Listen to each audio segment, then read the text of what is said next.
La première fois que j'ai vu la vidéo, j'ai pensé que ça devait être une erreur. Amelia, ma fiancée, riant avec une coupe de champagne, sa robe remontant alors que Declan, son soi-disant partenaire commercial, enroulait son bras autour de sa taille. Puis j'ai entendu sa voix, pâteuse et insouciante, dire « Notre petit secret », comme ça l'a toujours été. Cette seule phrase a brisé 3 ans de confiance. La femme que je projetais d'épouser n'était pas seulement infidèle, elle complotait pour m'utiliser, pour construire son empire sur mes économies et mon nom. Cette nuit-là, fixant l'écran dans le silence de ma chambre d'hôtel, j'ai cessé d'être le fiancé. Je suis devenu l'historien documentant la chute de ma propre vie. Mais pour le comprendre, je dois revenir à l'époque où je croyais encore aux contes de fées. Il y a 3 semaines, j'étais à une conférence sur l'éducation à Denver, buvant une bière dans ma chambre d'hôtel après 8 heures de discours sur la pédagogie. Je m'appelle Oliver, j'ai 32 ans et je suis professeur d'histoire au lycée. Je pensais avoir ma vie sous contrôle, un mariage dans 2 semaines avec Amelia, la femme qui dirigeait le studio floral le plus prospère de Minneapolis. 3 ans ensemble, la bague choisie à 2, une vie soigneusement planifiée. Alors que je révisais mes notes, mon téléphone a vibré. C'était Gary's, un collègue de l'école. Il m'avait envoyé un lien. « Mec, n'est-ce pas ta fiancée ?» disait le message.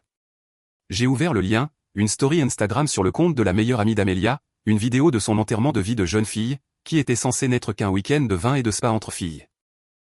La vidéo a commencé. Lumière vive, une suite d'hôtels élégante. Elle était là, Amelia, avec sa robe relevée, une coupe à la main, riant de ce rire d'ivresse que je ne connaissais que trop bien. Mais ce n'est pas son rire qui m'a glacé le sang, c'est de voir la main de Declan, son partenaire commercial, le même dont elle me répétait sans cesse qu'il était comme un frère, posé sur sa taille, ses doigts écartés avec une familiarité indéniable. Ils ont ri, se rapprochant, jusqu'à ce que j'entende sa voix brouiller ses mots à cause de l'alcool.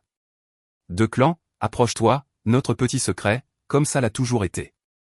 La vidéo s'est coupée, mais avant, j'ai réussi à distinguer quelque chose sur la table de chevet. Une alliance d'hommes. Declan était marié. Sa femme, Charlotte, venait d'avoir leur 2e enfant il y a à peine 6 mois. J'ai regardé la vidéo 4 fois de plus. Je ne pouvais pas détacher mon regard. L'heure à laquelle elle avait été enregistrée était gravée dans mon esprit, 3h47 du matin. Le spa semblait plutôt actif à cette heure-là. Puis Garrett m'a envoyé un autre message. Il y a plus sur les stories de son ami. Il y avait 3 vidéos supplémentaires, chacune pire que la précédente. Dans l'une, Amelia buvait des shots directement sur l'abdomen de Declan. Dans une autre, il la portait vers une chambre pendant qu'elle enroulait ses bras autour de son cou. La dernière n'était que pure obscurité, des rires, et son rire reconnaissable entre tous. Je suis resté immobile dans cette chambre d'hôtel, avec mon ordinateur ouvert devant moi. Ironiquement, le document avec mes vœux de mariage était à l'écran. Amelia, dès l'instant où tu es entrée dans ma classe cette nuit de réunion parents-professeurs, j'ai su que tu changerais ma vie. Éveilla, si elle l'a changé. Je ne l'ai pas appelée, je ne lui ai pas écrit, je n'ai rien publié, j'ai juste ouvert mon ordinateur portable et j'ai changé mon vol, de Reda à Minneapolis, partant dans 2 heures. Au diable la conférence. Dans le taxi pour l'aéroport, j'ai fait quelque chose que je n'avais jamais fait auparavant.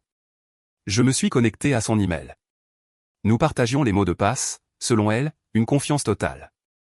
Elle utilisait toujours le même schéma, le nom de son chien plus son année de naissance, si prévisible. Son dossier d'éléments envoyés était trop propre. Suspectement. Mais elle a oublié quelque chose, le système de récupération des emails supprimés. 30 jours d'historique.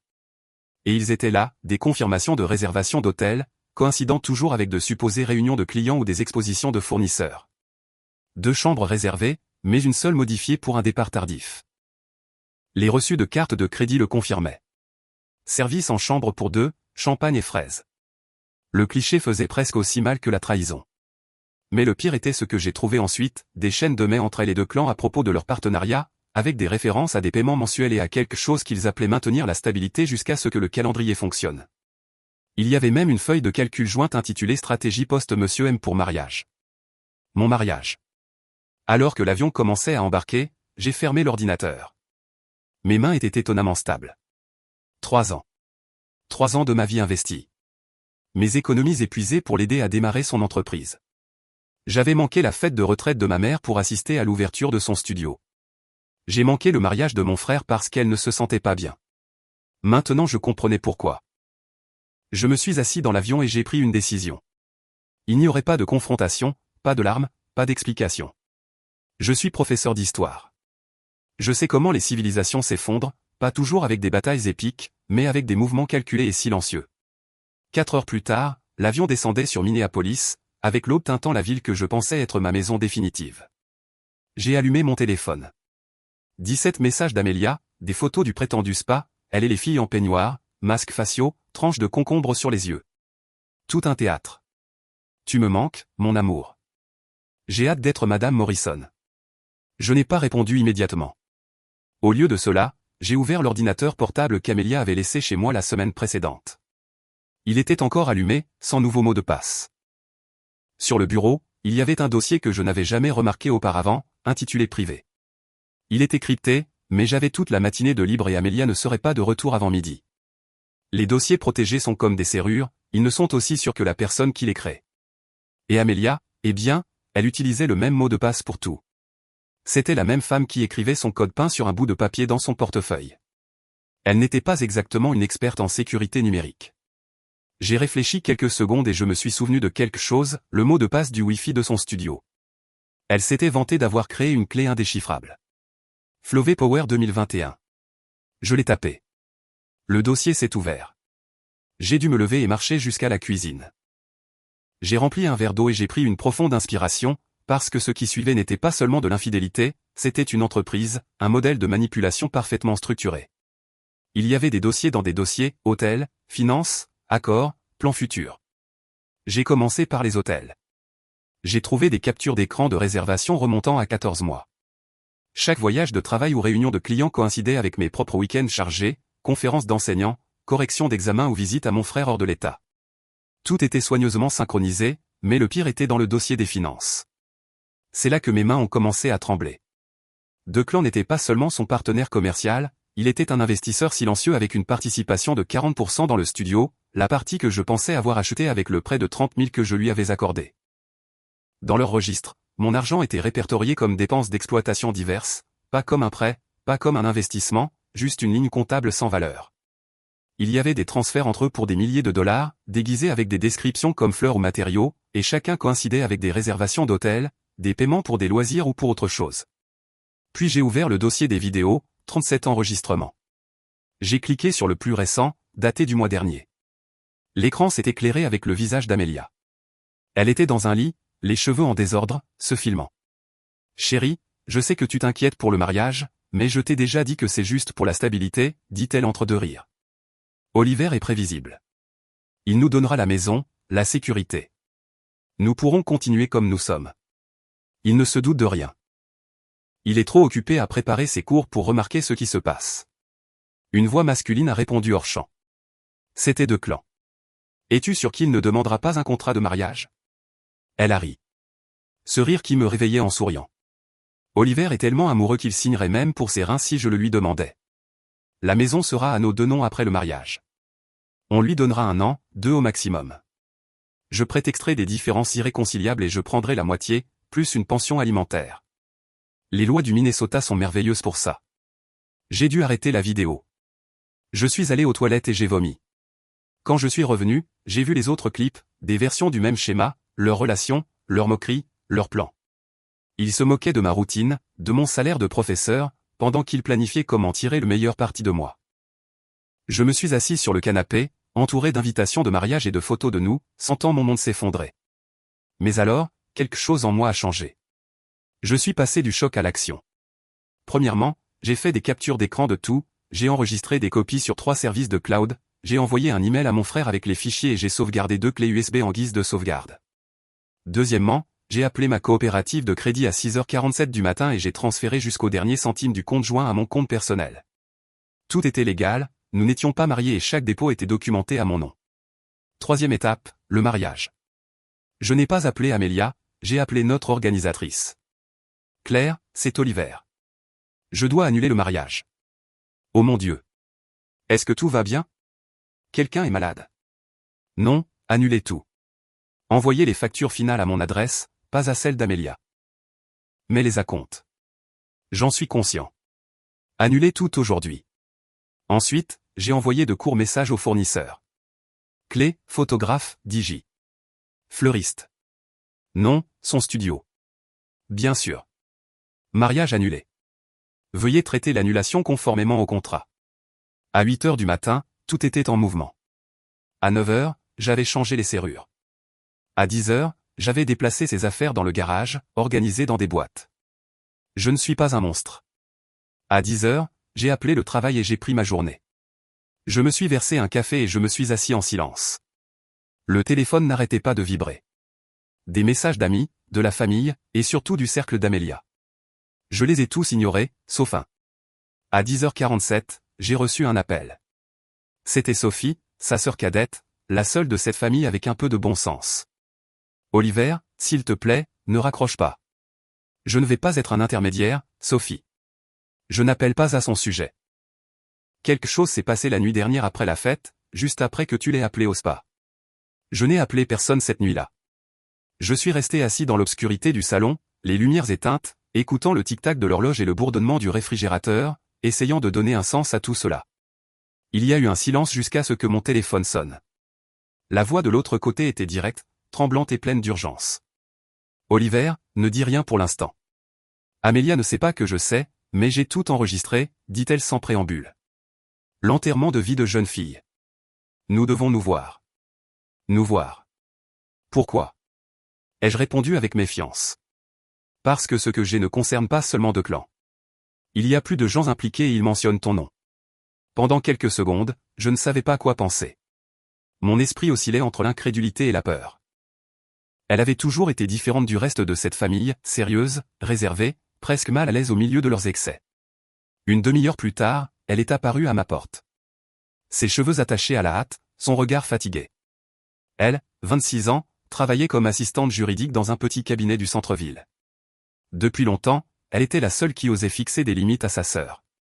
Je me souviens de plusieurs dîners de famille où elle avait ouvertement confronté Amélia, soulignant ses mensonges avec un mélange de courage et de résignation.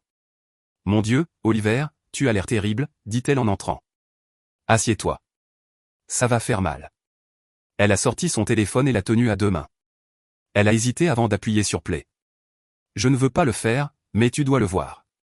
J'ai déjà touché le fond. Ça ne peut pas être pire, ai-je dit, presque ironiquement. Elle m'a regardé tristement. Crois-moi, ça peut toujours être pire. L'enregistrement a commencé de manière instable. Une suite d'hôtels, la même qui apparaissait dans les stories Instagram, mais à une heure beaucoup plus tardive. Les lumières étaient tamisées, l'air épais, et on entendait des rires entre les verres. Sur le canapé se trouvait Amélia, ma fiancée, avec sa robe relevée, riant pendant que Declan, le prétendu ami de la famille, lui murmurait à l'oreille. Autour d'elle se trouvaient un et trois hommes que je ne connaissais pas. Derrière la caméra, elle faisait semblant d'être ivre. « C'est fou, les gars, dit-elle d'un ton forcé. Personne ne lui a prêté attention. Ils étaient trop ivres ou trop sûrs de leur impunité pour remarquer la présence du téléphone qui les enregistrait. Puis une phrase m'a coupé le souffle. Oliver est la cible parfaite, dit Declan d'une voix pâteuse. La maison est déjà à son nom, mais quand ils se marieront et qu'elle sera sur l'acte, tout sera à elle aussi. Amélia a ri, posant sa tête sur son épaule. Et il pense que le studio est au bord de la faillite. Il continue de m'offrir de l'argent pour m'aider à m'en sortir. Un des hommes, grand, costume cher, montre brillante, est intervenu entre deux rires. Et combien as-tu obtenu? 30 000 directement, a répondu Declan, sans compter qu'il couvre toutes les dépenses de la maison. J'ai pu déplacer des fonds vers les comptes de l'entreprise sans que personne ne s'en doute. Anne s'est jointe, titubant avec un verre à la main. C'est brillant. Nos maris pensent que nous sommes à un club de lecture. Tout le monde a ri. Le type en costume a sorti une enveloppe et a étalé quelques lignes de poudre blanche sur la table. Mon cœur battait la chamade avec un mélange de colère et de honte. Ma fiancée. La femme que j'allais épouser dans 2 semaines. Elle se droguait avec des inconnus tout en planifiant de détruire ma stabilité financière. L'ambiance a changé quand Declan a repris la parole. Nous devons couvrir nos arrières. Les investisseurs commencent à poser des questions sur les événements non enregistrés. Quels investisseurs? A demandé Amélia. Les 3 groupes qui financent l'expansion de Bidmore, de Pétel, et le couple allemand du vignoble. Je pensais que c'était réglé, a-t-elle répondu, agacée. Ça l'est. Tout est blanchi par le biais des forfaits de mariage. Paiement en espèces pour des services premium. Dans les livres, ça a l'air d'argent propre. Elle a mis la vidéo en pause. Il reste encore 20 minutes, dit-elle à voix basse. Il détaille les montants, les dates, et ton nom apparaît plusieurs fois. Elle a sorti un dossier épais et l'a posé sur la table. Je rassemble des preuves depuis 6 mois, des factures, des reçus qu'elle a jetés, des conversations que j'ai surprises. Je pense qu'ils utilisent le studio pour blanchir de l'argent. J'étais sans voix. Tout concordait, les transferts inexpliqués, les clients en espèces, les prétendus événements de luxe qui n'apparaissaient jamais sur les réseaux sociaux. Pourquoi ferais-tu ça? Ai-je demandé. Parce qu'Amélia m'a ruiné avant, dit-elle d'un ton sec. Quand nous étions adolescentes, elle a ouvert des cartes de crédit à mon nom. Mes parents ont payé la dette et l'ont cachée, mais j'ai appris à la surveiller. J'ai appris que documenter, c'est survivre. À ce moment, mon téléphone a sonné. C'était Simon Wells, un avocat et le frère d'un collègue qui m'avait aidé pour l'achat de la maison. Simon, j'ai besoin d'eux. Ne dis rien au téléphone, m'a-t-il interrompu. Viens à mon bureau et apporte tout ce que tu as sur les biens communs. 1 heure plus tard, j'étais dans son bureau. Ça sentait le vieux cuir et le papier. La lumière de son bureau éclairait les documents que j'avais apportés.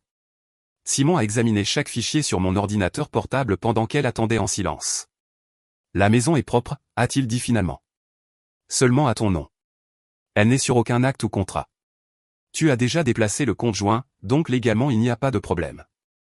Mais Oliver, le blanchiment d'argent n'est pas une mince affaire, c'est un crime fédéral. Tu dois te séparer de tout cela dès que possible. Comment puis-je faire ça sans éveiller les soupçons?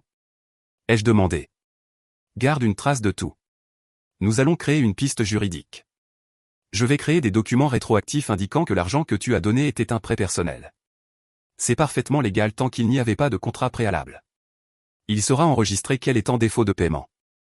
Puis il s'est tourné vers elle. Tu dois te protéger aussi. Cette vidéo peut être utilisée comme preuve d'association de malfaiteurs.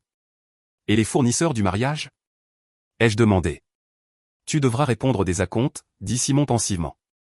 Bien qu'il y ait quelque chose d'intéressant, la salle de réception. Qu'y a-t-il à ce sujet? Le paiement n'est pas remboursable, mais le contrat te donne le droit d'utiliser pleinement le lieu. La date est toujours à toi.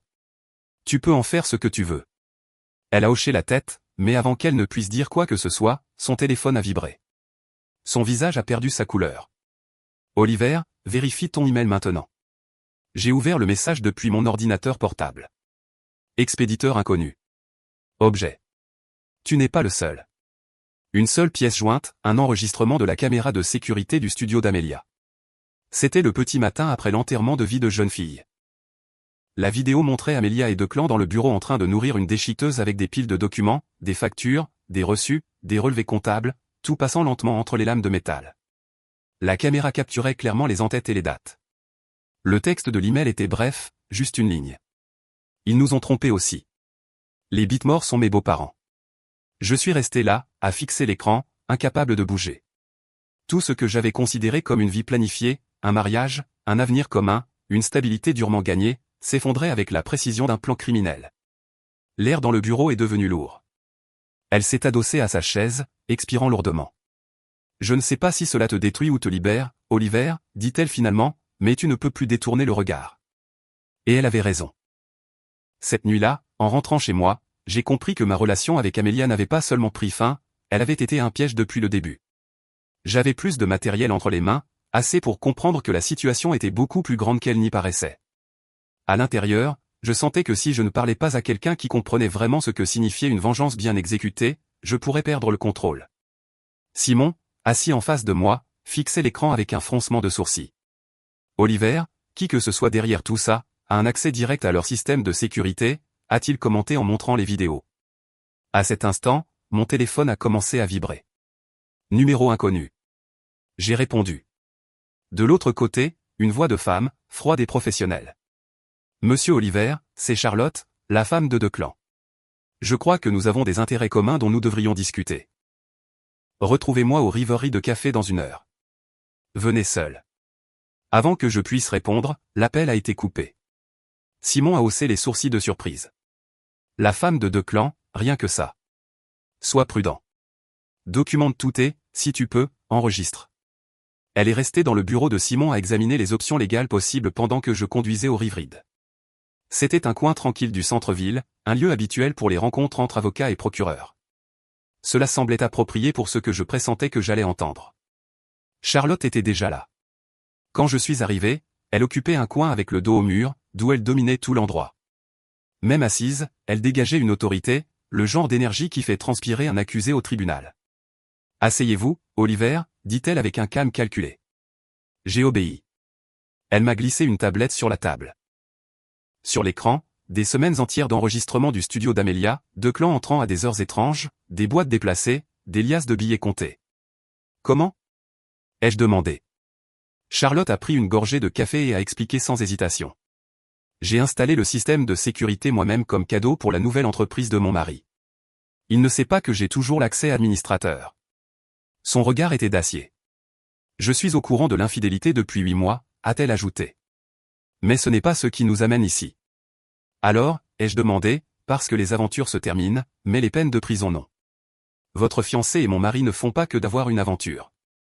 Ils dirigent une opération de blanchiment d'argent qui menace de détruire plusieurs familles influentes, y compris la mienne. D'autres documents sont apparus sur la tablette, des virements bancaires, de faux contrats, les bitmores, les paies, les oins en chiffres.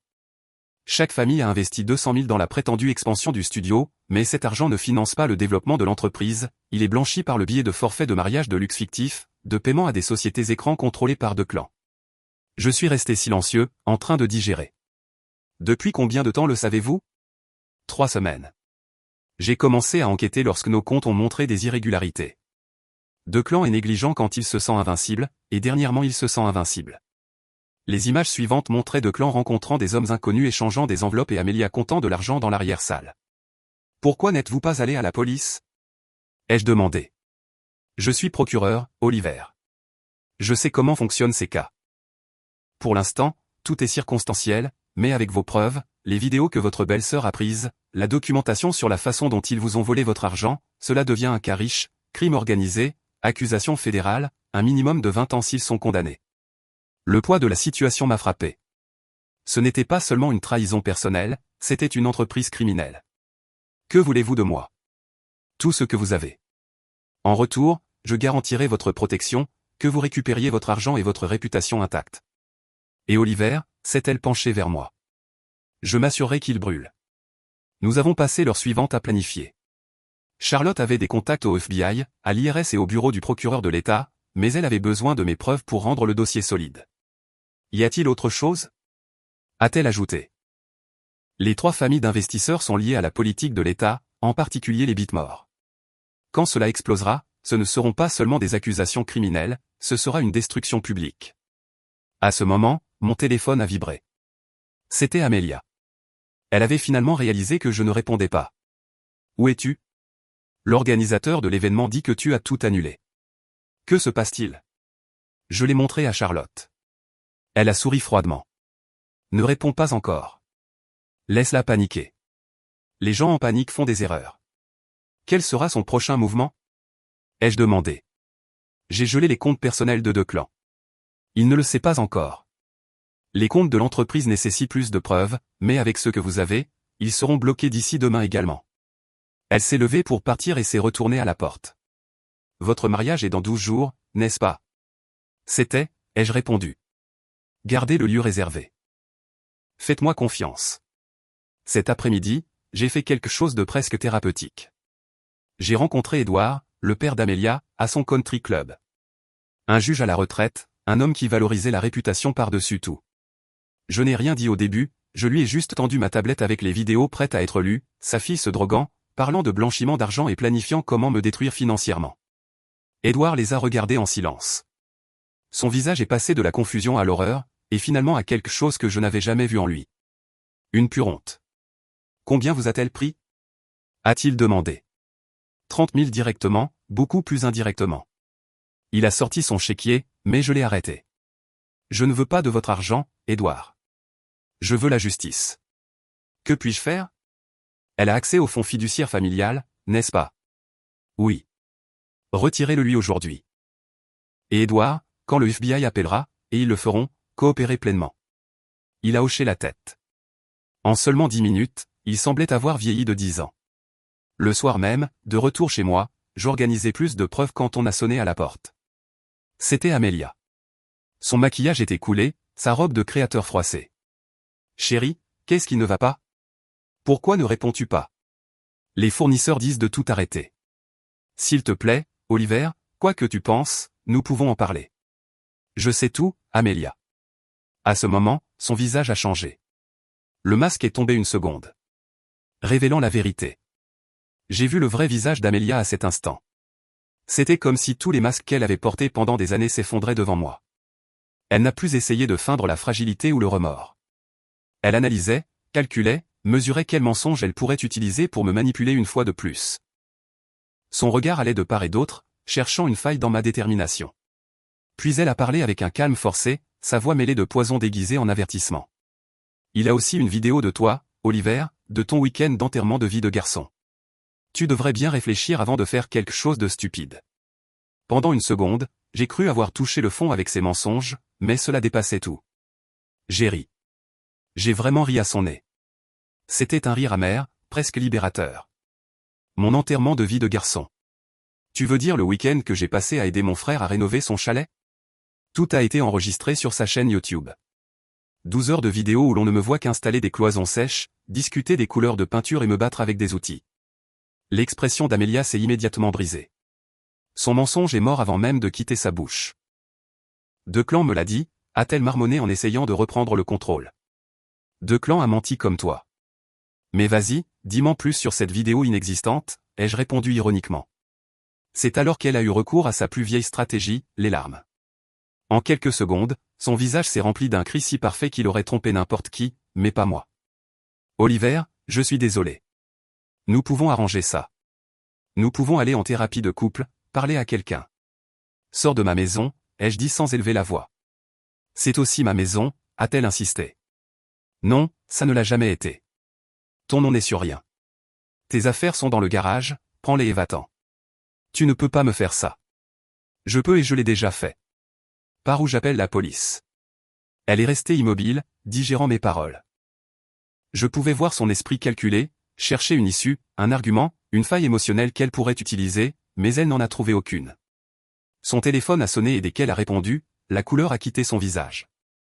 Qu'est-ce que tu veux dire par gelé? C'est impossible. Vérifie encore, Declan. Apparemment, il passait une journée terrible. Amelia m'a regardé avec un mélange de peur et de suspicion. Que as-tu fait? Rien. Mais ton petit ami a une femme et elle a été très occupée ces derniers temps. C'est la première fois que j'ai vu une peur sincère sur son visage. Pas de panique feinte, mais une terreur réelle. Oliver, tu ne comprends pas, Declan est lié à des gens dangereux. Si cet argent ne bouge pas, tu devrais courir. Elle a pris les clés, s'est précipitée dehors et est partie dans son Audi. La voiture dont, soit dit en passant, je payais encore les mensualités. Un autre détail sur la liste des choses absurdes que je devais résoudre. J'ai à peine dormi cette nuit-là. La paranoïa m'a tenu éveillé. J'ai installé de nouvelles caméras de sécurité, changé tous les mots de passe de mes comptes et rangé mes documents importants dans un coffre-fort à la banque. C'était peut-être une exagération, mais les mots gens dangereux résonnaient dans mon esprit encore et encore. À 3 heures du matin, une alerte m'a réveillé. Mouvement à l'entrée. J'ai pris le téléphone et j'ai ouvert l'application de la caméra. J'ai vu un homme encapuchonné crever méthodiquement les 4 pneus de ma voiture. Il se déplaçait avec précision, comme quelqu'un habitué à le faire. Puis il a levé la tête, a regardé directement la caméra et a souri avant de s'éloigner calmement. Je l'ai reconnu. Je l'avais vu dans les vidéos des réunions avec les investisseurs, l'un des associés de Declan. Sans réfléchir, j'ai appelé Charlotte. Il passe à la vitesse supérieure, je lui ai dit. Cela signifie que nous sommes proches, a-t-elle répondu.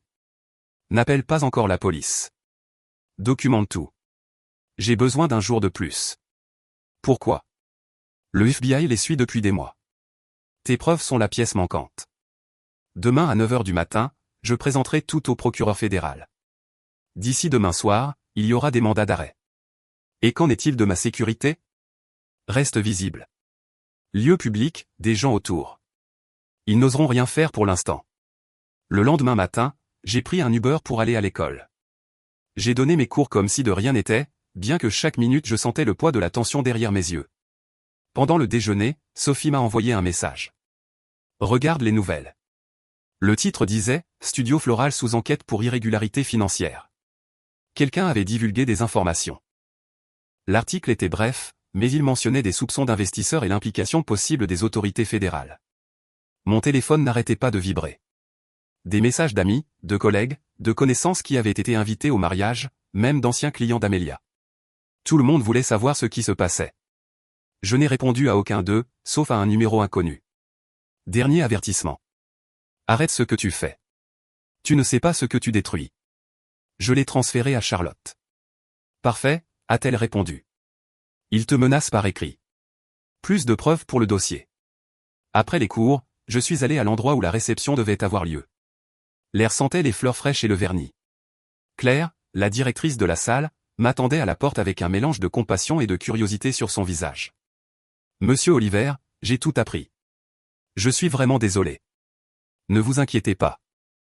Je veux toujours utiliser l'espace, mais pour une annonce. Pouvons-nous garder le traiteur et toutes les décorations? Ce serait dommage de le gaspiller. Oui, bien sûr. Envoyez les invitations à la même liste d'invités. Dites-leur que j'ai quelque chose d'important à annoncer sur mon avenir. Claire a hésité quelques secondes, mais a hoché la tête. Cette nuit-là, Charlotte m'a appelé. C'est officiel. Demain matin, le FBI effectuera les perquisitions. 2 clans, Amelia et 6 autres personnes seront arrêtées. Accusation de crime organisé, blanchiment d'argent, évasion fiscale. Nous avons tout bouclé. Ça marchera avec vos preuves. Garantie. Amelia risque un minimum de 15 ou 20 ans. Et il y a plus. Les investisseurs veulent vous voir demain soir. Ils ont une proposition pour vous. Quel genre de proposition? Une qui vous assure de récupérer ce que vous avez perdu. De plus, ils veulent assister à votre annonce samedi. Samedi, le jour où je devais me marier. Charlotte, et s'il laissait quelque chose pendant l'événement? D'ici là, ils seront tous en détention fédérale. Ne vous inquiétez pas. J'ai raccroché et j'ai fixé le plafond pendant un long moment. Je ressentais quelque chose entre la satisfaction et un vide amer. Pendant des mois, j'avais voulu la justice. Maintenant, j'étais sur le point de la voir se réaliser et pourtant, cela ne ressemblait pas à une victoire. Peut-être parce que j'ai compris que la femme que j'avais aimée n'avait jamais existé. Juste une façade, une actrice mue par la cupidité. J'ai fermé les yeux et je me suis laissé tomber sur le lit en essayant de me reposer. Mais vers minuit, mon téléphone a vibré à nouveau. Une autre alerte de sécurité. J'ai regardé l'écran. Mouvement détecté à la porte d'entrée. Mon cœur a fait un bond. Je me suis levé, j'ai allumé les lumières et j'ai ouvert l'application. L'image était floue, une silhouette immobile devant la caméra. Elle ne bougeait pas, elle ne disait rien, elle restait simplement là, immobile. Et pour la première fois depuis des jours, j'ai ressenti quelque chose de plus fort que la colère, une peur réelle. J'ai vérifié la caméra de sécurité et je l'ai vue là, debout devant la porte, regardant directement l'objectif. 2 clans tenaient son téléphone et me montraient la miniature d'une vidéo. Même de loin, je pouvais la distinguer. On aurait dit que c'était moi dans une situation compromettante. Il a bougé les lèvres, articulant clairement « Nous devons parler ». J'ai ouvert la porte, mais j'ai laissé la chaîne de sécurité. Tu as 30 secondes, les jeux prévenus. Il a levé son téléphone et a parlé d'une voix tendue. C'est toi dans un club de striptease à Las Vegas pendant la conférence sur l'éducation l'année dernière. Je suis presque sûr que le conseil scolaire ne verrait pas ça d'un bon œil. J'ai croisé les bras, imperturbable. Ce n'est pas moi. C'est Gary's, mon collègue. Nous avons la même taille, la même coupe de cheveux, mais regarde bien, il a un tatouage sur le cou. 2 clans a zoomé et son expression a immédiatement changé. De plus, ai-je continué, je n'étais même pas à Las Vegas. J'ai passé ce temps à m'occuper de ma mère pendant qu'elle se remettait d'une opération. Je peux te montrer les dossiers médicaux, les reçus de pharmacie et les enregistrements du centre où elle vit. Tu veux essayer encore? Il a rangé son téléphone et son ton est devenu plus bas. Tu ne comprends pas ce que tu fais, Oliver. Éclaire-moi, ai-je répondu calmement. Les gens avec qui nous traitons ne perdent pas seulement de l'argent, ils savent aussi comment le récupérer d'autres manières.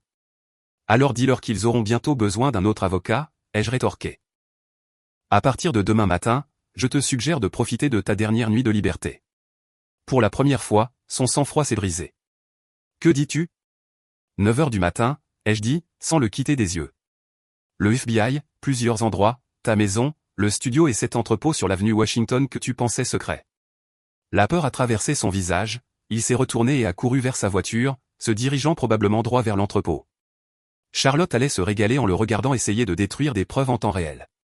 Je l'ai appelé immédiatement. Il vient de quitter ma maison en panique. Il se dirige vers le nord sur Washington. Parfait, a-t-elle répondu. Nous avons des unités prêtes. Le lendemain matin ressemblait à un mélange entre Noël et un enterrement.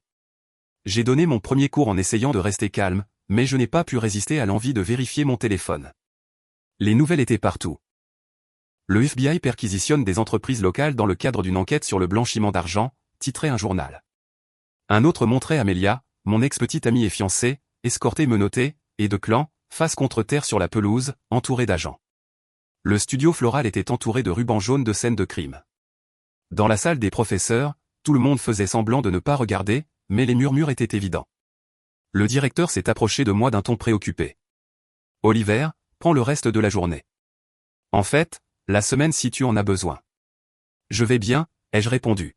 « Enseigner m'aide à rester concentré. »« Comme tu veux, mais si tu as besoin de quoi que ce soit, tu sais où me trouver. » L'après-midi même, j'ai rencontré les investisseurs dans le bureau de Charlotte. Il y avait les Bigmore, un couple âgé à l'air de vieille aristocratie, les Pétel, propriétaires d'une chaîne de restaurants à succès, et les Oinsoins, qui contrôlaient la moitié de la distribution de vin de l'État. Le premier à parler fut Monsieur Widmore. « Monsieur Oliver, vous nous avez sauvés de pertes catastrophiques. Nous vous devons beaucoup. » J'essayais juste de me sauver moi-même, ai-je répondu honnêtement. Madame Patel est intervenue. « En tout cas, vos informations ont évité des millions de pertes. Nous voulons vous offrir une compensation. » Avant que je puisse refuser, Monsieur Oinsouinsouins doit ajouter 50 000 $ de chaque famille comme honoraire pour les services de recouvrement financier. Cela fait 150 000 $ au total. Pendant un instant, j'ai pensé à refuser, mais l'idée de recommencer dans un autre pays est devenue irrésistible. Copenhague sonnait de mieux en mieux. Monsieur W. a continué. De plus, les actifs du studio d'Amelia seront liquidés pour payer les restitutions. Vous êtes répertorié comme créancier. Vous récupérez vos 30 000 $ plus les intérêts. J'ai hoché la tête. Je ne pouvais pas m'empêcher de sentir que cet argent était souillé, mais Simon, l'avocat qui conseillait le processus, m'a assuré qu'il était légitime et mérité. Le samedi est arrivé. La salle de réception était pleine, des invités confus, des membres de la famille inquiets, des amis qui n'avaient pas répondu à mes appels. La famille d'Amelia est restée à l'arrière. Édouard, son père, avait un visage de pierre. J'ai pris le micro. Merci à tous d'être venus. Je sais que vous vous attendiez à un mariage aujourd'hui, ai-je commencé, remarquant les regards perplexes, mais ce que j'ai à partager avec vous est une leçon sur la confiance, la trahison et la vérité. D'un clic, j'ai allumé les écrans. Le titre de la présentation est apparu, l'éducation d'Oliver. D'abord, les photos heureuses, les voyages, les dîners, la demande en mariage. Puis le changement de ton, les factures d'hôtel, les vidéos soigneusement montées, les documents financiers, et enfin, les images des arrestations de la veille. Les murmures se sont transformés en halètements. Plusieurs ont sorti leur téléphone pour enregistrer. La femme que je projetais d'épouser risque jusqu'à 20 ans de prison, ai-je dit d'une voix ferme. Pas seulement pour infidélité, mais pour complot, blanchiment d'argent et vol. Je suis passé à la diapositive suivante. L'arrestation de deux clans. Certains d'entre vous le savaient et ont aidé à le cacher, ai-je continué en regardant le public. Anne et son autre ami. Leurs noms sont dans le dossier fédéral. Toutes deux se sont levées pour partir, mais il était trop tard. Des agents du FBI stratégiquement placés dans le hall, une idée de Charlotte, attendaient leur mouvement. Cependant, ai-je continué, aujourd'hui ne les concerne pas, il s'agit de l'avenir. La dernière image montrait une vue aérienne de Copenhague et le logo de l'école internationale où j'avais accepté un nouveau poste. Je pars dans 3 semaines. Ce chapitre est clos. À ceux qui m'ont soutenu, merci. À ceux qui ne l'ont pas fait, apprenez de cela. J'ai regardé directement la famille d'Amelia. Édouard s'est levé, a pris le bras de son autre fille et est parti sans un mot. L'endroit a commencé à se vider. Mes vrais amis sont restés. Nous avons mangé la nourriture qui devait accompagner un faux toast et bu le champagne destiné à célébrer un mensonge. Cette nuit n'a pas été une perte, c'était un adieu à ma naïveté. Alors que nous rangions, mon téléphone a vibré avec un nouveau message de l'école de Copenhague. Monsieur Oliver, nous avons décidé d'améliorer votre logement pour la résidence en bord de mer. Votre intégrité tout au long de ce processus réaffirme notre décision de vous embaucher. 3 semaines plus tard, j'étais à l'aéroport avec le billet à la main. Un nouveau départ. Une dernière notification est apparue sur mon téléphone. Amelia avait accepté un accord de plaidoyer avec le procureur. 12 ans de prison. J'ai effacé son numéro, ses photos et toute trace de la vie que j'avais eue avec elle. Il était temps d'enseigner de nouvelles leçons.